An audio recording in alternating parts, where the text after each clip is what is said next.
Boa noite a todos. É com bastante prazer que a gente retorna a esta casa para fazer uma fala de Jesus, aquele que é o sol de nossas vidas, aquele que uma vez disse algo que eu acredito com muita convicção. Eu sou o caminho, a verdade e a vida. Ninguém vai ao Pai senão por mim. Então é com bastante satisfação que a gente aproveita a oportunidade para fazer uma reflexão sobre alguma coisa que ele nos trouxe há quase 2000 anos e que estamos até hoje observando a atualidade destes ensinamentos que vão nos ajudar no caminho que estamos a trilhar. Esse trabalho de hoje é uma parábola que Jesus fez à sua época. Ela está bastante ligada ao capítulo 5 do Evangelho segundo o Espiritismo, que fala em bem-aventurados os aflitos, que vocês já tiveram a oportunidade de ver, como trabalho da USE. Eu acho que aí a grande ceia, que é uma parábola, fecha esse trabalho, complementa. Então, inicialmente, eu vou fazer a leitura da parábola e depois a gente vai fazer comentários a respeito do que é que Jesus quis dizer com esta parábola.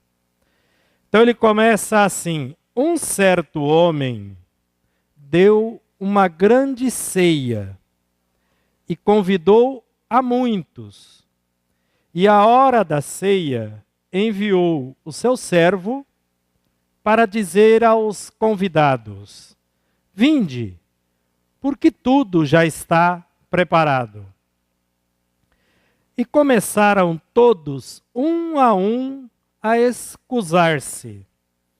Comprei um campo, disse um, e preciso ir vê-lo. Rogo-te que me des por escusado. Comprei 5 juntas de bois, disse outro, e vou experimentá-las. Rogo-te que me des por escusado. Casei-me, disse outro, e por isso não posso ir.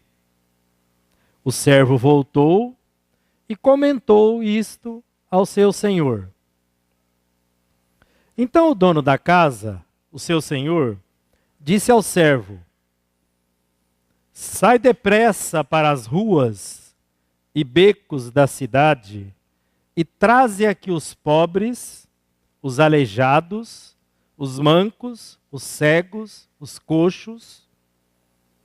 E assim o fez. Disse o servo: Senhor, feito está o que ordenaste, e ainda há lugar. Respondeu-lhe o Senhor e enviou um terceiro servo. Sai pelos caminhos e atalhos e obriga, força-os todos a entrar, para que se encha a minha casa.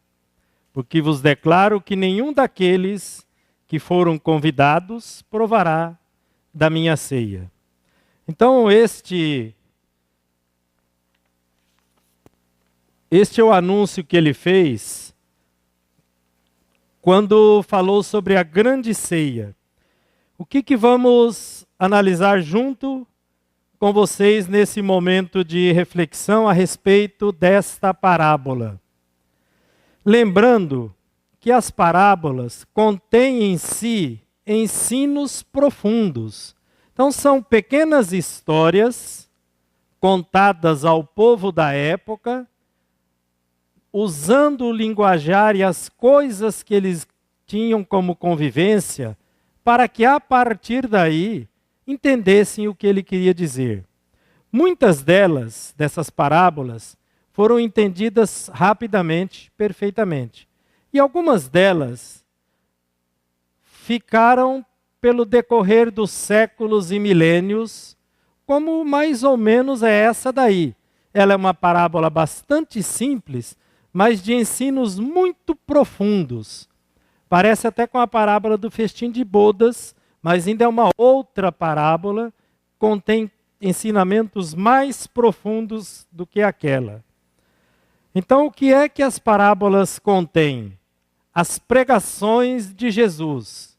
Era Jesus falando aos homens daquela época e falando para nós também, porque a sua fala parece de alguém que está convivendo agora conosco e trazendo para a gente daquilo que nós estamos passando como aflições, como dores, como tentativas de caminhar em direção ao Cristo e em direção a Deus.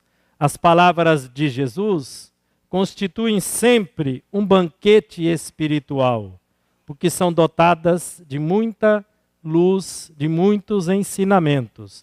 Não esqueçam que ele aceitou o título de mestre.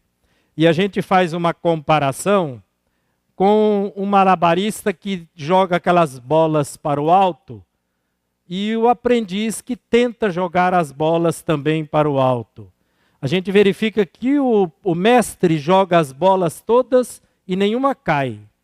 O aprendiz tem o direito de deixar as bolas cair, por isso ele é um aprendiz. As bolas do nosso mestre são bolas todas de virtudes.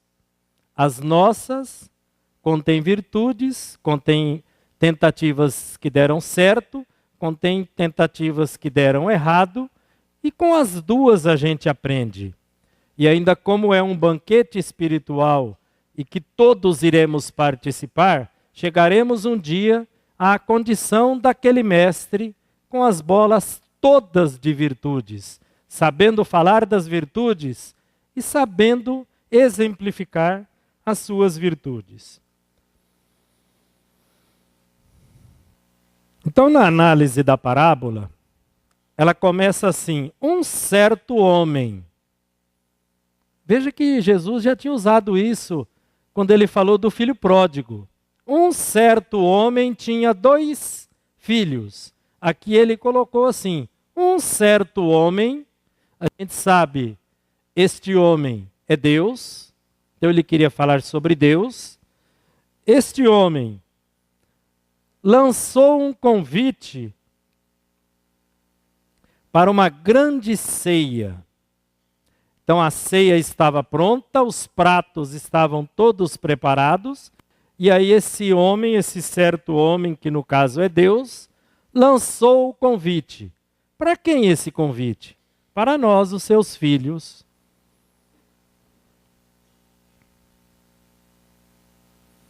O que se deve entender quando se fala de a grande ceia? A grande ceia é o reino de Deus que está dentro de nós. Nós já sabemos disso, ele está dentro de nós. Então esta grande ceia fala do reino de Deus e de sua justiça. Tudo isso dentro de nós. Por isso que nós somos convidados para participar do seu reino, da sua justiça. Por isso nós vamos chegar aos pratos, às iguarias, que são as virtudes. E também neste reino de Deus, nós entendemos as oportunidades reencarnatórias, quer dizer, novas oportunidades para refazer aquilo que não ficou bem feito.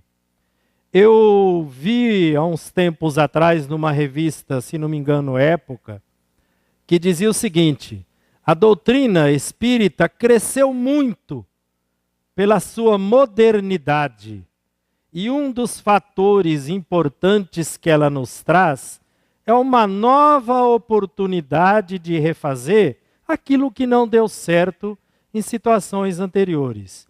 Diz ali naquela revista que o Espiritismo atinge hoje cerca de 20 milhões de adeptos no Brasil. E observe que quem tem acompanhado, aqueles palestrantes de escola estão levando o Espiritismo para a Europa, para os Estados Unidos, estão levando para o mundo, para que eles revejam aquilo que eles esqueceram. Com qual objetivo nós devamos ir e aceitar este convite para esta grande ceia? Na grande ceia nós temos muitos pratos, muitas iguarias. Estas iguarias são as virtudes: a caridade, a bondade, a brandura, a tolerância, a paciência, a caridade, repetindo que é a mãe de todas elas compondo a virtude chamada amor. Então estamos aqui para trabalhar a humildade, para trabalhar a benevolência, a indulgência, o perdão, e caminhamos para este grande reino, que é esta grande ceia enunciada na parábola. Então as virtudes são as parábolas. Ao trabalharmos as virtudes, nós estamos nos auto-iluminando, porque nós as temos todas dentro de nós. Todas estão dentro de nós. Jesus já nos disse: eu estou em vós, vós está em mim. Eu estou no Pai, o Pai está em mim. O que significa isso? Que nós temos uma ligação direta com o Cristo. Por mais que nós venhamos a evoluir e chegaremos um dia ao estado de espíritos crísticos, ainda estaremos ligados ao Cristo. E, de antemão, nunca deixaremos de estar ligados a Deus. Esse pedacinho que nós temos de Deus dentro de nós, do Cristo dentro de nós, nos garante que iremos até Ele. Então é por isso que trabalhamos as virtudes para a autoiluminação, a iluminação própria. Como todas as virtudes são assim. Eu não posso falar de amor se eu não tiver amor por mim. Eu não posso falar que perdoo o meu irmão se eu não consigo me perdoar dos problemas que eventualmente eu tenho. Lá na parábola tem uma fala que diz assim: vinde, que já está tudo preparado. Ou seja, as virtudes já estão todas aí. Nós as temos todas dentro de nós. Os pratos, aquelas iguarias, são as virtudes. O que significa estar latentes dentro de nós? É como uma semente. A semente contém a árvore. Colocada num terreno propício, ela vai desenvolver, vai criar a árvore, as folhas, os frutos e assim por diante. E assim serão as virtudes e nós com elas.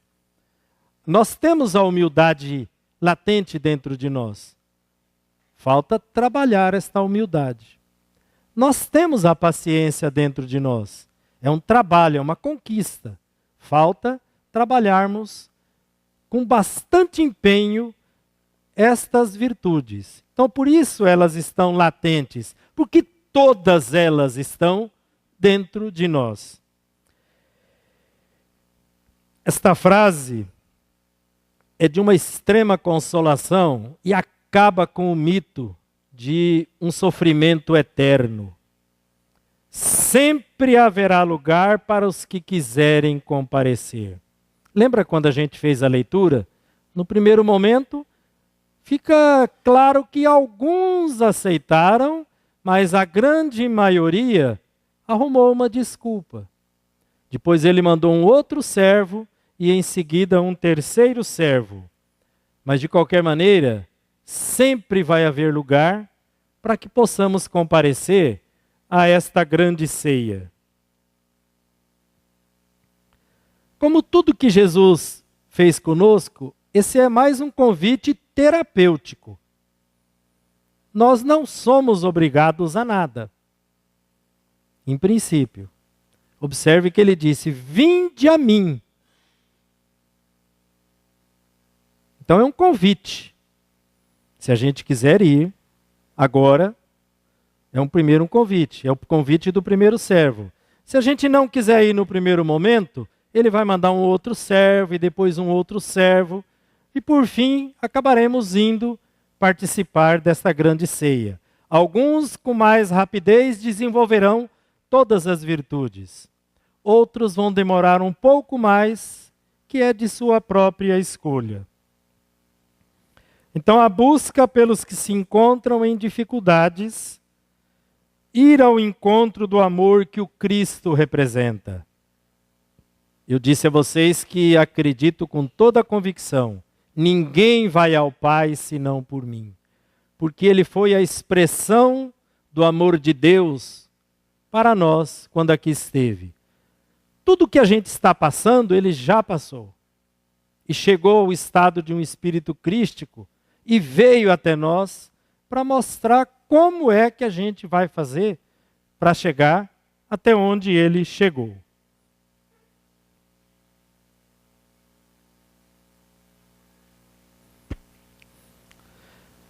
Isso aqui é uma resposta que está no Livro dos Espíritos, se eu não me engano, a questão 115, eu não me lembro exatamente, mas deve ser por aí. Que aparentemente, quando a gente olha a variedade de seres com as quais a gente convive, parece que uns foram criados diferentes do outro. Parece que um Francisco de Assis foi um espírito criado diferente de um Edgar, de uma Maria Elisa, de um Cláudio. Na verdade, todos somos criados simples e ignorantes. Simplicidade de coração. Ignorância, quando a gente não sabe, nós estamos aprendendo. Então, de não saber, de não sentir e também de não vivenciar. Porque às vezes eu venho aqui e falo coisas bonitas para vocês, que eu consegui às vezes entender nessa parábola, mas chega ali fora eu não vou fazer isso. Aí não adianta nada. Somente ter o conhecimento. Então, é o conhecimento aliado à vivência. Saber, sentir e vivenciar. Por isso ele usou o exemplo das crianças. Deixai vir a mim as criancinhas, que elas representam a simplicidade, a pureza. E o convite é sempre um convite amoroso, de que venhamos a desenvolver as virtudes. Aí nós voltamos ao comecinho da parábola, em que vocês viram que teve, ele não disse que alguns aceitaram, mas é evidente que numa grande quantidade de pessoas, alguém passa convidando, alguns aceitam. E esse alguns aceitam é para nós todos. É um convite para que todos aceitemos o convite feito pelo Cristo, o convite feito por aquele Senhor, convite feito por Deus, para que venhamos a desenvolver as virtudes. E cabe aí a submissão nossa às leis divinas. E às vezes alguém podia dizer, mas quais são as leis divinas? Eu não sei direito quais são as leis divinas. Mas as virtudes, e é por isso que eu acho linda esta parábola, as virtudes, quando começamos a desenvolvê-las, nós estamos fazendo uma comunicação direta com as leis divinas. Quando eu tenho uso de benevolência com o meu semelhante, quando eu trabalho o perdão a um semelhante meu, quando eu trabalho o auto-perdão, perdão a mim mesmo pelas minhas falhas, eu estou me submetendo, fazendo uma comunicação com as leis divinas. Com o tempo eu vou aprender certinho quais são. Mas é mais fácil, por enquanto, esse caminho do meio, de trabalhar as virtudes. Em trabalhando as virtudes, estamos aceitando as leis divinas. Estamos nos submetendo de forma ativa e não passiva às leis divinas. E é retratado aí o desapego aos bens materiais em função dos bens espirituais. Lembra que ele citou 3 que se excusaram? Porque eu comprei uma junta de bois. Estão falando do apego aos bens materiais. Porque eu me casei. Estão falando do prazer. É claro, vocês diriam, mas eu vou me desvencilhar dos bens materiais, eu vou me desapegar completamente. Na verdade, a gente não consegue fazer isso. Mas no meu ambiente de trabalho, eu posso trabalhar com o meu subordinado, mostrando a ele a virtude da tolerância, da paciência, do ensino. Mostrando a ele as virtudes que a gente aprende com o Evangelho do Cristo. Ou quando eu sou um subalterno, também posso fazer isso. No meu trabalho, fazer o melhor que eu faço. Do outro lado, é problema que a gente trabalhe e tenha dinheiro para comprar as coisas que nos coloquem numa situação melhor? Ter uma casa melhor, um carro melhor? Não. O que a gente não pode fazer é deixar isso tomar conta da gente. Se apegar aos bens materiais. Fazer disso a finalidade única de nossa existência. Então é trabalhado aí de início o desapego aos bens materiais. O que aconteceu num primeiro momento? Um primeiro servo foi, fez o convite, e há muitos que estavam ali, alguns aceitaram, outros não. Outros deram desculpas. Então nós somos dotados dessas rebeldias, nós ficamos murmurando, puxa, por que está me acontecendo isso? Por que eu tive esse problema? Por que as coisas começaram a dar errado na minha vida? Por que alguém que era muito querido meu foi para uma outra situação de vivência? Então esse é o murmúrio que nós fazemos na nossa vida. São atos de rebeldia. Por que eu perdi tudo que tinha? Nosso apego aos bens materiais. Muito bem retratado na parábola, quando ele chamou um e disse que tinha que sair para cuidar de seus bois. Chamou outro e disse que tinha se casado. Então cada um começou a dar as suas desculpas. Como a gente faz? Puxa vida, hoje tem o jogo do São Paulo com não sei quem, com o Atlético Mineiro. Eu não vou lá assistir palestra, não. Eu vou assistir esse jogo. Hoje está chovendo, né? Um frio. Vou ficar em casa. Então nós nos excusamos à nossa maneira. Por isso que a gente tem que observar assim, como Cristo tinha uma visão ampla da vida. Porque o que ele falou há quase 2000 anos, parece que ele está falando para a gente agora, do apego que temos aos bens materiais. Aí voltando no comecinho da parábola, lembre-se, ele enviou um primeiro servo. Como exemplo do primeiro servo, nós trouxemos o Cristo, que o primeiro servo representa o amor. O convite que ele nos faz para participar da grande ceia é sempre um convite amoroso, inicialmente. Então o convite vem pelo amor. Francesco, reconstrua a minha igreja, Francesco. A fala de Jesus para Francisco de Assis. E ele se pôs a fazer isso. Saulo, Saulo, por que me persegues? Quem és tu, Senhor? Eu sou Jesus a quem me persegues. Senhor, que queres que eu faça? Então ele recebeu um convite amoroso e imediatamente já se pôs a caminho. Então o amor vem e nos convida para a grande ceia.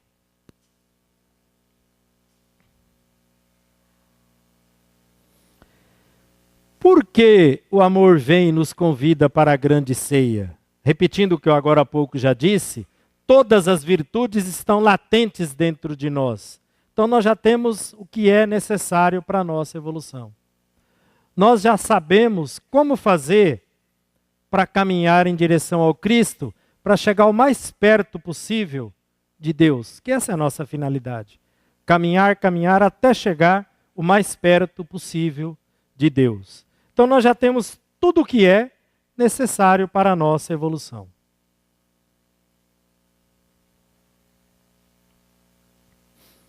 Aqui para exemplificar, a gente trouxe uma passagem bastante conhecida, que é do moço rico. Ele recebeu o convite do amor. Então ele esteve em contato com o Cristo.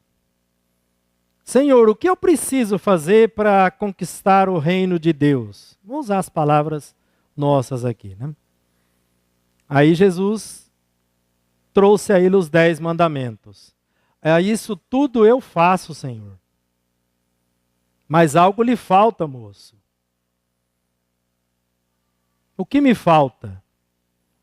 Se você realmente quer me seguir para o reino de Deus, vende tudo o que tens e segue-me. Convite do amor. E lembra de excusar, o que é que ele disse?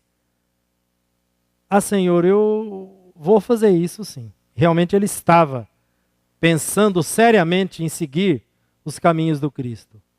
Mas ele era um cidadão rico e que tinha adquirido naquela época 2 animais muito bons para participar de uma corrida de bigas. E como os judeus eram praticamente escravizados, viviam sob o jugo do Império Romano naquela época, ele sentiu ali uma oportunidade de humilhar os romanos, porque ele tinha a chance de vencer. E também de se exaltar, que eu consigo vencer. Então ele não aceitou inicialmente o convite do amor. Da história a gente sabe que em 1600 mais ou menos, depois de muitas encarnações, esse moço, naquele dia, vamos só terminar a história dele. Naquele dia da corrida de bigas, ele estava realmente à frente de todo mundo, mas passou por uma pedra, foi jogado à frente, ao solo. As outras bigas e animais passaram por cima dele e ali ele acabou morrendo. Depois de muitas encarnações, ele veio ao Brasil com o nome de Miramês. E nós temos uma série de livros hoje escritos por esse espírito Miramês. Então ele chegou ao ponto em que ele queria chegar. Não chegou no primeiro momento, mas chegou. Lembra de quem já leu Paulo e Estevão? Aliás, há 2000 anos, né? Quando o senador Públio Lentulus teve um encontro com o Cristo para pedir por sua filha, que tinha uma doença que os médicos não conseguiam curar. E ele rejeitou ali o chamado do Cristo para que o seguisse, porque ele era um senador da República. Passaram-se, e Jesus disse isso, ao convite não aceito agora, vão dobrar-se os milênios para que você venha aceitar realmente. E ele teve várias encarnações até chegar ao que a gente conhece hoje como Emmanuel, já um espírito de grande evolução. Então todos nós recebemos inicialmente o convite do amor. Mas se porventura não aceitamos em primeiro momento o convite do amor, o Senhor nos mandou um segundo servo. E este segundo servo, ele disse a ele, busca os que não aceitaram o primeiro convite. Lembra que ele mandou buscar os coxos, os aleijados, os doentes? Isso que somos nós, os que passamos por dores. O segundo servo nesta parábola representa a dor.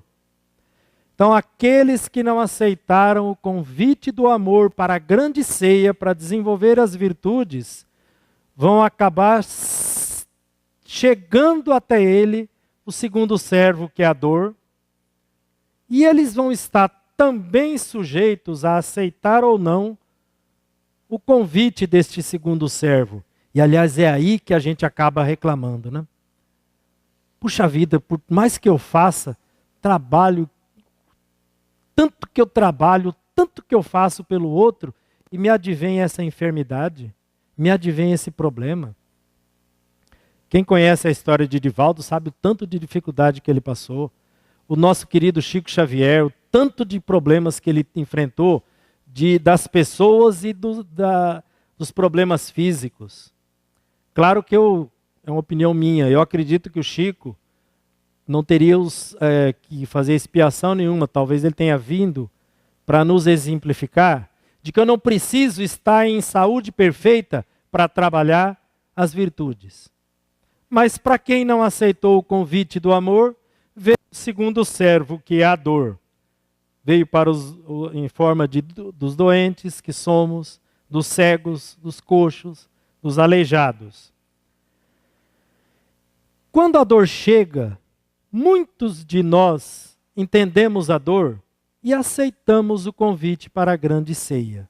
mas muitos se rebelam. Aliás, é aí que a gente se rebela.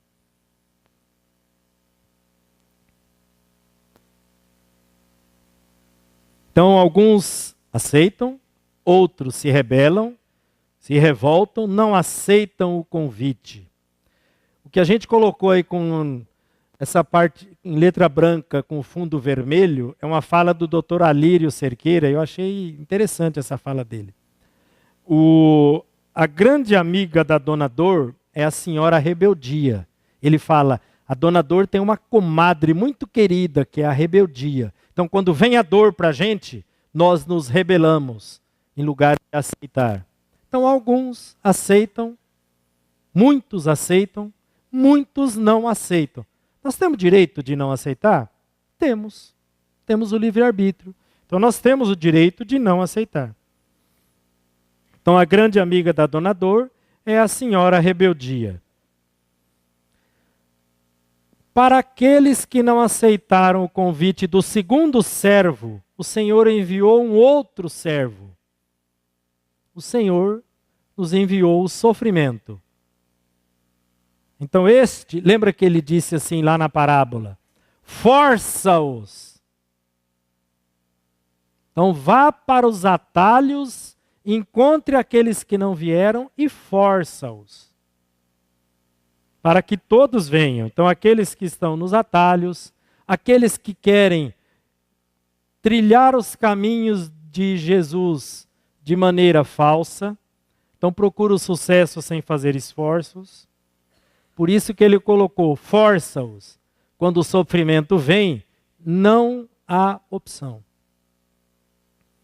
Então a gente vem com alguma deficiência física, observe que precisa ter cuidado com isso. Eu tenho uma deficiência física, então é porque eu não aceitei o convite, eu estou pagando alguma coisa. Às vezes não.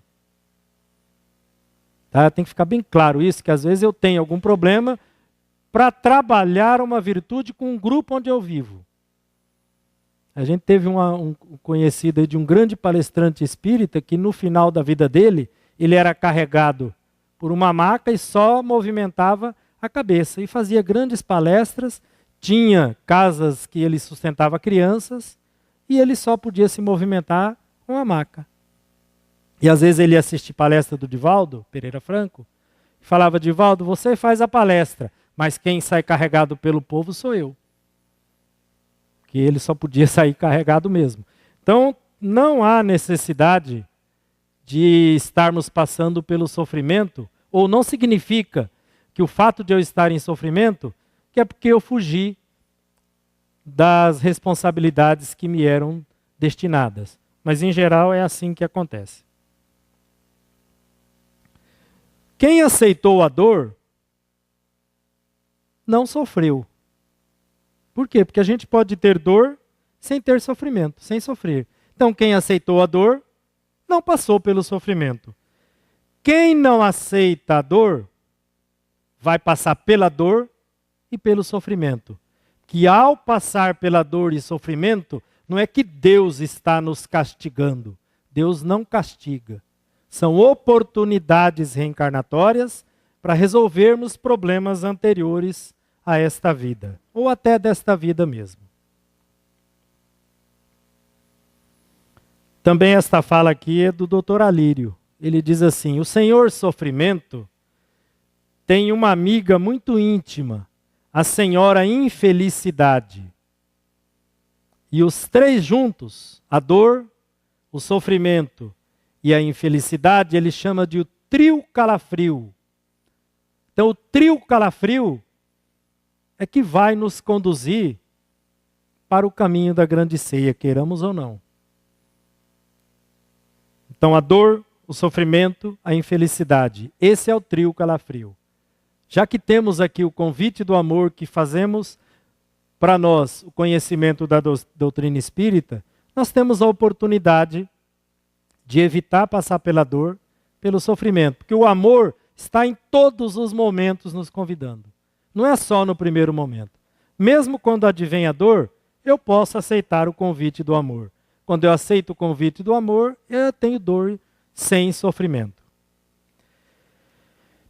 Aqui a gente traz uma história que mostra bem a compreensão da dor sofrimento e o resultado disso.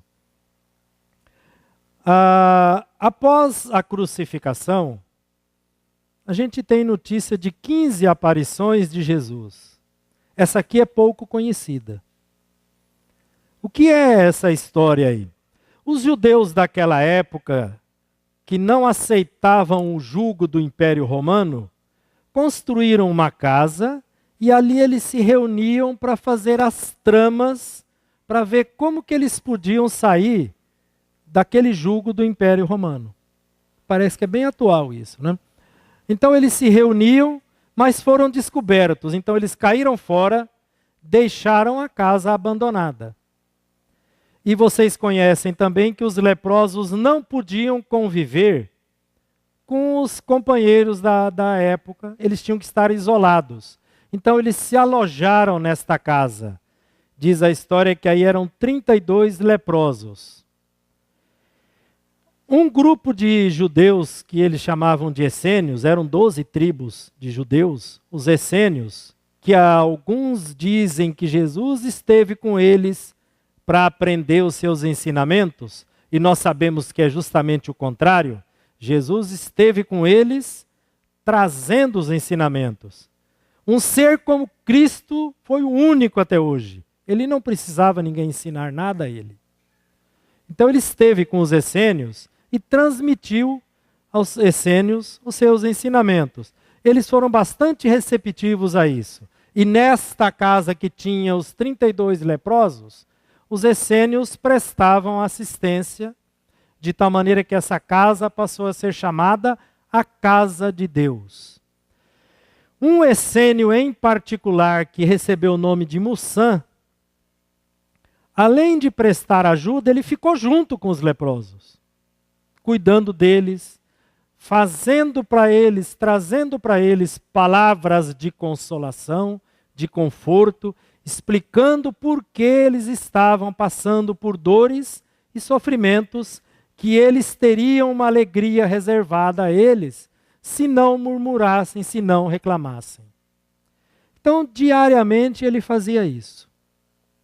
Aí, num determinado dia, como estamos todos aqui, o Mussã estava fazendo a fala sobre o Cristo e, repentinamente, o teto desapareceu e uma grande luz se fez.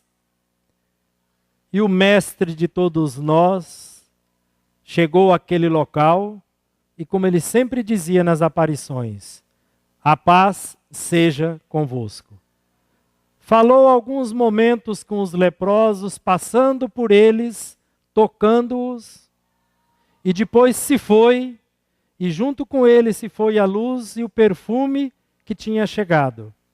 E quando os leprosos começaram a olhar os seus corpos, perceberam que as chagas todas tinham desaparecido e eles obtiveram a cura material. Porque, na verdade, a cura espiritual já tinha se verificado. Que eles já estavam trabalhando, aceitando o convite da dor, o convite do amor. Às vezes a gente é curado e às vezes não. Às vezes não ser curado é a cura. Então o mal pode ser a nossa cura. A doença pode ser o objeto de nossa cura.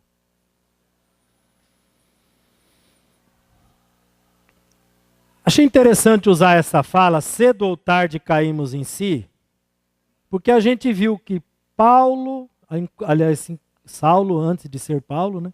Saulo, quando viu Jesus, ele caiu do cavalo. Senhor, que queres que eu faça? Nós também estaremos nisso. Cedo ou tarde, vamos cair em si e trabalhar as virtudes. E Jesus nos espera, o Senhor da vinha nos espera, o Senhor da grande ceia nos espera. Então vamos buscar o caminho das virtudes. E não esqueçam que quando a gente reencarna, quando tem a bênção da reencarnação, nós vamos encontrar no nosso caminho o primeiro servo. Se não aceitar o convite, vem o segundo servo. Se não aceitar o convite, vem o terceiro servo. Em cada reencarnação. A reencarnação é uma bênção. É um exemplo da justiça divina. Porque temos oportunidade de refazer o caminho que vínhamos trilhando. Tudo que nos acontece é permitido por Deus.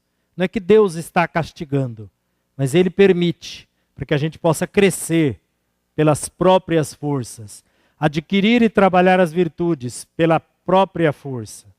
No final, todos estaremos participando deste banquete. Observe que Jesus não veio fazer conosco falas misteriosas, nem falas bonitas, mas ele era incisivo quando ele usava uma fala.